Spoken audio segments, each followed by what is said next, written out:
Hello, welcome back to the channel of nonsense and a big cock on a roundabout. This is the edge of my hometown, Dorking, famous for having a big silver chicken on the roundabout, but most famous recently for being home to one of the biggest fuel spills in recent times. Yesterday, I'm going somewhere with this by the way, yesterday about 5 AM a fuel tanker came down this road going the other way, just pissing diesel all over the road. Apparently something like 16,000 litres of diesel spilled onto the public highway. About 4 cars crashed, at least 1 motorcyclist crashed on the roundabout back there, and it's been chaos. So this whole road is shut going that way, and will be for next week while they resurface 10 miles of it. They've got to rip all the tarmac up for 10 miles to the M25 and replace it. But anyway, if you thought you were having a bad week, you're not having as bad a week as the guy or the girl driving that fuel tanker, leaking diesel everywhere and causing millions and millions and millions of pounds worth of damage in a few car crashes. But anyway, it is 8 PM in the evening. It is a summer evening, and I love a summer evening ride. I just feel like I'd never have the time to do them.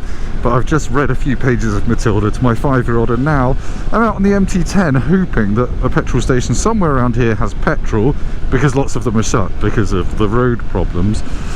But yeah, what a lovely evening. I'm expecting very little traffic because strategic decision, England are playing football and it kicked off 5 minutes ago. It's the Euros and we're playing, I don't know, someone, they can knock us out. I don't really understand the whole football thing. Last time I watched the Euros, I think David Seaman was in goal. So anyway, some empty roads, clear the mind. Don't know what I'm going to talk about, probably some utter nonsense. I'll update you on the channel and my plans for the rest of the year, some bikes I've got booked in, and just enjoy a summer's evening really. First order of business, a big old Tim Rodey Rim Toady thank you to everyone who watched my European War History Tour series of Germany and Belgium. As predicted, it got very few views compared to a bike review, but the number of comments and the passion that some of you have had for that series has made me so happy that I did it. I love doing those series. I'm going to do another one later this year, and yeah, I can't wait to get back out and do the Vosges Mountains, and I'll talk about that in a bit. But doing that tour series has just made me realise, A, there's a really big intersection of motorcyclists and war nerds. That's my Venn diagram. And I just really enjoyed doing it, and I think they go together quite well. I realised tonally, editorially, slightly all over the place. Dodgy power wheelies, slightly breaking the speed limit riding, taking the piss, talking about stuff, and then very serious war stuff. But I kind of think it slightly hangs together, just about. I hangs together well enough that I'm going to do it again, hopefully second week of September, to the Vosges Mountains, maybe on my own, maybe with a friend, I don't know yet. My dad can't make it, he's just done a fairly impromptu tour on his R1250 RT without me, and he got absolutely pissed on. The weather, as you probably know, I'm not going to talk about the weather much, it's been awful, absolutely everywhere. I'm hoping by September it would have calmed down and there won't be newts everywhere in the road. And my plan really is to explore more of the Vosges Mountains, because I know there are tons of great roads there that I've not found yet. There's also a whole bunch of war stuff I know about, but I've not been to see yet. Specifically, some of the SAS stuff from later in the war, Operation Leuthen and things like that, where we sent SAS people into the forests to annoy the Germans, essentially, and then they all got rooted out and killed and executed and all that grim stuff. But there's tons of that there as well. And I'll probably be doing it on this, my MT10. I am slightly hoping my MT10 is going to be slightly different and evolved by the time September comes around. I'm chatting to a company in Essex at the moment about having it not just remapped, but having a decal exhaust put on that's not too loud. Maybe having a bell mouth kit put on it as well. And they reckon this as standard will probably be about 145, 150 horsepower standard. These mods will take it to 170 at the rear wheel, which is quite a lot more, so that'll be exciting. And also, it removes the speed limiter. I hit this bike, I hit 153 miles an hour GPS indicated, and it's hit a wall. It could have gone faster, but there's an electronic limiter on these, I think, that stops it going faster, 153 miles an hour. So I kind of want to get all that stuff done to head back out there and try and go a bit faster on the Autobahn. and also just make it more rideable and more exciting. And because I've decided I'm keeping this for another couple of years, I want to kind of make it into the ultimate MT10 Gen 2 SP that's out of warranty but isn't too loud and isn't massively chavvy. But yes, that is the plan. Oh look, they're already laying new tarmac here. They have not been hanging about, to be fair. Bear in mind this diesel spill happened yesterday morning. They've already stripped all of this tarmac up, look, and are ready to lay new stuff. That's pretty blooming impressive. Oh, I don't know if you can see that, but it is a beautiful evening. It's definitely chucking it down with the force of 1,000 urinating gods over there, but not here. I have to say, it has been a bit of a calm down riding crappy British unsighted roads with people on the wrong side and all that kind of stuff. Since getting back from Europe, I've not really been doing much riding because the weather's been so awful. Hopefully it's going to brighten up, because I've booked a ton of bikes in. I sat down yesterday and worked out what I want to ride over the next couple of months, and I've got it all lined up. So Triumph Rocket 3 Storm, the R version, because I don't care about the GT version, sorry, that's coming. So that is more powerful. It's got some new paint schemes, it's got some minor tweakage to make the Rocket 3 better. And then, well, I've got my first Harley Davidson. Sorry, I've booked in a Harley Davidson because I believe that motorcycling is all about the variety and there's no bad sort of motorbiking. It's all great, it's all jolly good, blah blah blah. But I've not ridden a combustion powered Harley ever. So my plan is to ride the Sportster S, which is sort of the most normal looking one. It's still got a front tyre that looks like a swollen sphincter or someone that's had bad lip surgery. But yes, that's coming with its 1250 V-twin, 120 odd horsepower, and apparently it's got very loud exhausts on it, the one I'm getting, so that'll be entertaining for the neighbours.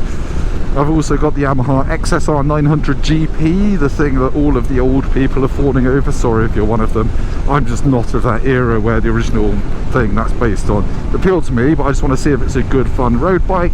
That's coming on Friday, I'm going to pick it up. And then after that, the MT09 SP. There was a press launch yesterday that all the journalists like Al Fagan and Fast Bikes, Visor Down, they all went on it. I couldn't make it because life, and it rained a lot anyway, and I'm rubbish doing wheelies, so going to a runway to do wheelies and skids, I'm just a bit wasted on me, frankly. So I'm going to borrow one from Yamaha and ride that on the road for a couple of weeks at the end of July, which I'm very excited about because I loved the MT09. Didn't really have any faults to pick with it. It was 10 grand. It was a great bike, nice short gearing, powerful. This one's got Brembo brakes and an Erlin shock, and it looks a bit meaner, so that's cool. And other than that, I can't even remember. BMW R1300 GS, finally. I'm going to be the last person on the internet to review the new GS, not the GSA, the big massive thing that's just been announced. I quite like the look of that, but then I don't know what I'm talking about when it comes to aesthetics. But yeah, I'm looking forward to riding the normal GS, hopefully the M1000 XR at some point as well.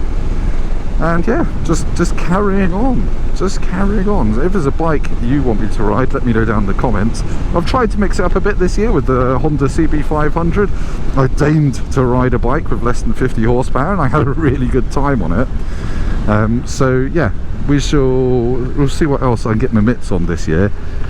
I'm not going to the Goodwood Festival of Speed, which starts this week, because it's the first time in 10 years I've not been, and I just got a bit bored of it, frankly.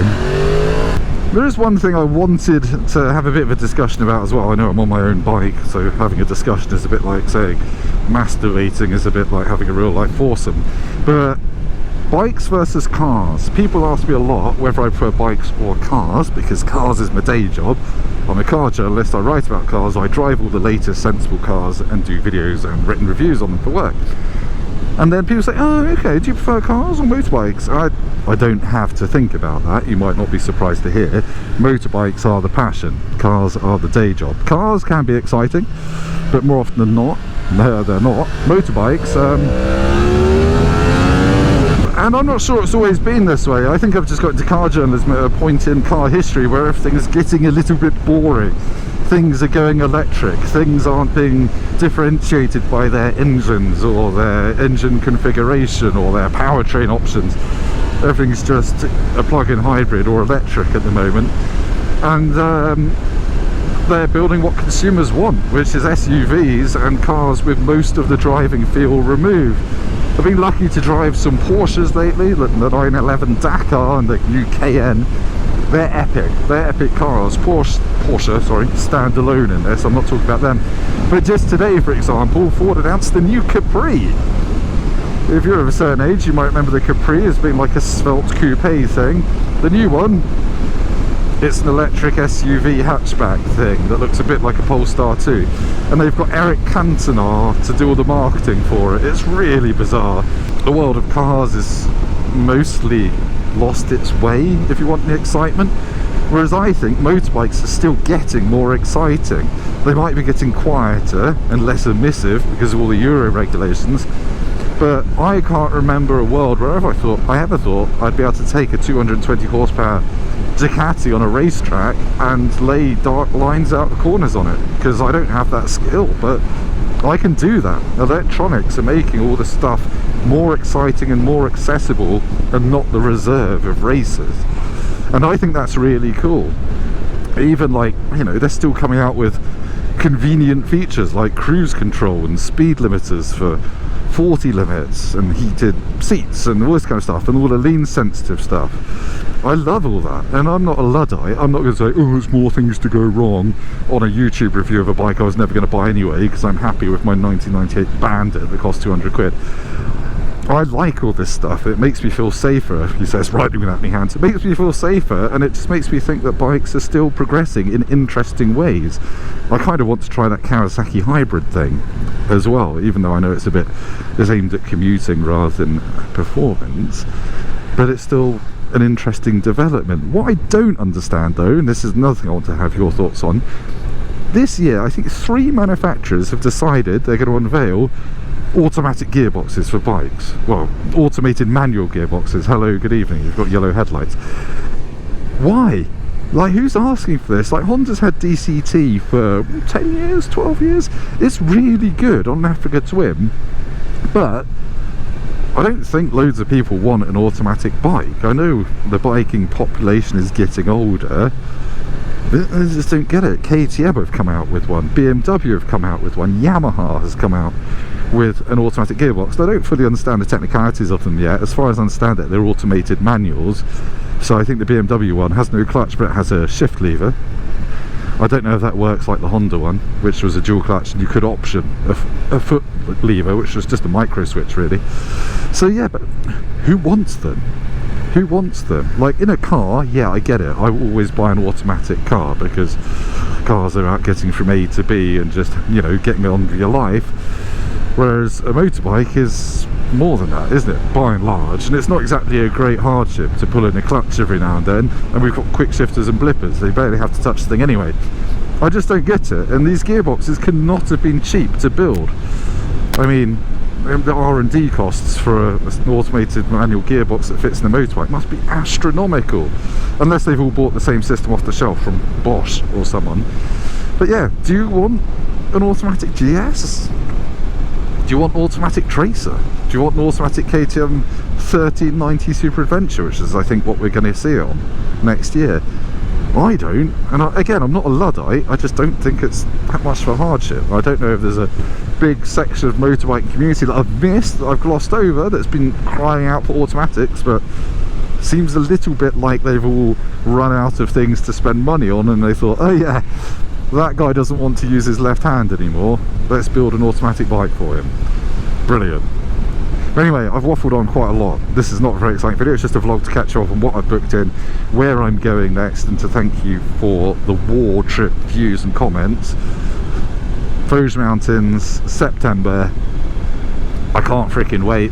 Hopefully I'll do it on this. And yeah, and actually have some sun, and maybe take a friend that's never done a dry bike tour before. So thank you for the support, I really do appreciate it. Hopefully there's petrol stations open up here, and I'll see you, well, I'll see you next time, won't I? Hopefully.